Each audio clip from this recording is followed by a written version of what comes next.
আসসালামু আলাইকুম। ওয়ালাইকুম সালাম। আঙ্কেল, আপনার সঙ্গে একটু কথা বলা যাবে? যাবে ইনশাল্লাহ। অসংখ্য ধন্যবাদ আপনাকে। কথা বলা বলির সুযোগ করে দেওয়ার জন্য আপনাকে অসংখ্য ধন্যবাদ। তো আঙ্কেল, আপনার সর্বপ্রথমে জানতে চাচ্ছি আপনি কেমন আছেন? ইনশাল্লাহ ভালো। ইনশাল্লাহ ভালো, আলহামদুলিল্লাহ যে আল্লাহ আপনাকে ভালো রেখেছে। আঙ্কেল, আপনার নামটা জানতে পারি? মোহাম্মদ খবির উদ্দিন।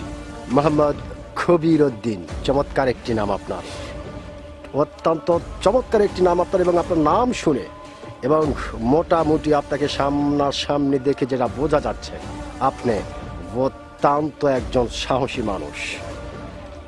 ছোটবেলা থেকেই আপনি প্রচণ্ড একজন সাহসী মানুষ, সেটা আপনাকে দেখেই বোঝা যাচ্ছে। তো আঙ্কেল, আপনি কি ভোটার হয়েছেন? জি। অসংখ্য ধন্যবাদ আপনাকে। আপনি ভোটার হয়েছেন কোন দেশের?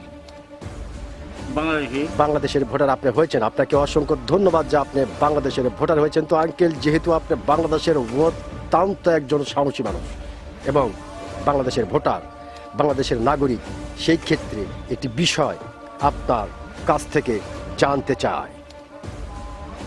বলেন কি?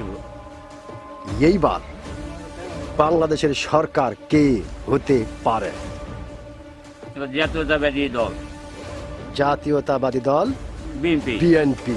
অসংখ্য ধন্যবাদ আপনাকে, খুব চমৎকার করে এবং অত্যন্ত সুন্দর করে এবং সাহসিকতার সহিত আপনি বললেন যে এবার সরকার বিএনপি গঠন করতে পারে। তো আঙ্কেল, আসলে আপনি কোন আইডিয়া থেকে বা কি দেখে শুনে আপনার মনে হলো?